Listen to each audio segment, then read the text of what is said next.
as a primary experience for yourself personally, or perhaps if you're in a clinical practice, I don't know.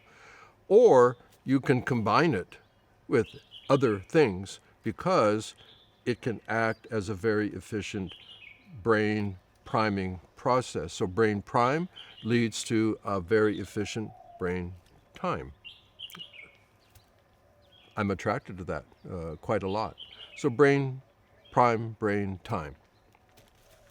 Okay, let's get a little bit technical, not much, just a little bit.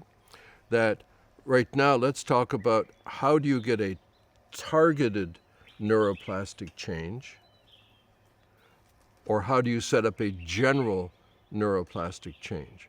The general one seems to work pretty well as an open-ended brain priming process, because whatever you put after is going to work better because the neuroplastic change is kind of general, it's non-specific.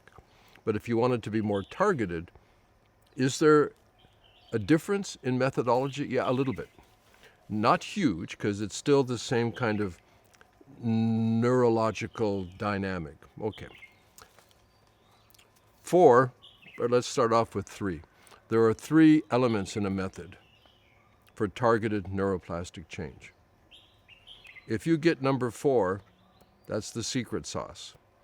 The secret sauce makes all this taste better. Okay. Number 1, sustained focal attention. The method, whatever it is, has to draw your attention, hopefully without tension T. Attention without tension. Some of this is going to sound like techniques of meditation, and because it's the same brain. That's a different topic, but related. Attention without tension. So when you think about it, in your experience, what kinds of things do you bump into that have that quality? Well, pleasure and pain. What do they have in common?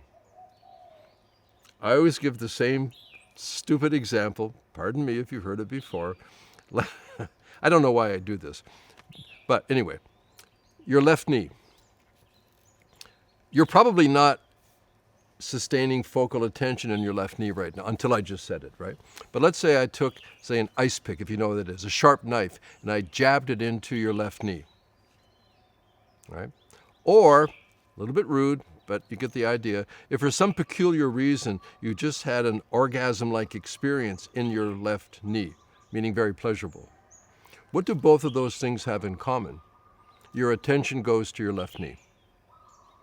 So fundamentally, at the most basic level of physiology, there's something about the importance of having your attention focus on a process. So that should not be a surprise when it's time to change. The first aspect of a method is that the method itself either creates or requires sustained focal attention. Not as a criticism, but as a contrast to brain entrainment. One of the things about brain entrainment that is evident is that the repeated, regular, highly predictable method requires the repetition of that signal. You don't need to pay attention. Your brain will follow the frequency following response. So right there, you see there's a difference. There's a big difference. That when something regularly repeats, highly predictable as a pattern, then you can project. You don't have to pay attention to that. Okay, that's just a interesting note, I would say. So back to targeted neuroplastic change in the brain. Number 1, sustained focal attention, hopefully without tension. Number 2, this is really interesting. It's called different things. Marginal demand. Just a little bit demanding. So if you could only lift 40 kilos, I'll give you 41 kilos. I'm not going to give you 60 kilos, but I'm not going to give you 35. That the experience has a little bit of like hang in there, but not like, oh my God. So marginal demand. sustained focal attention, marginal demand. You put those two things together. So I said there were three. Sustained attention, marginal demand. Number three, it's called different things. It could be called faith in the process, open-minded willingness. You know, if you go into the process and you say, this is stupid shit, and I'm only doing it because, my wife is making me do it, and I'll do it just to shut her up. That's not really like the right attitude to enter. I'm not saying it's you, right? But so the third one is sometimes called faith, which don't get confused with religious belief, although it applies profoundly to neuroplastic techniques in a faith-based religious process. And it's like, that's interesting. So there are three things. You put those three things together, and the brain will tend to change towards that targeted process.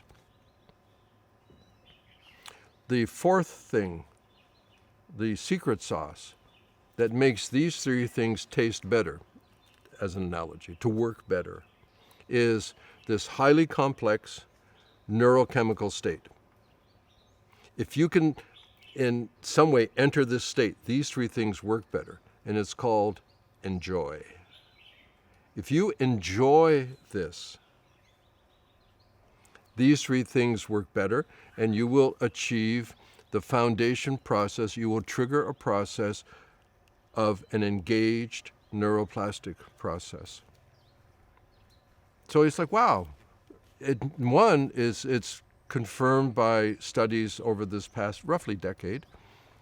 And the other is, it just makes sense.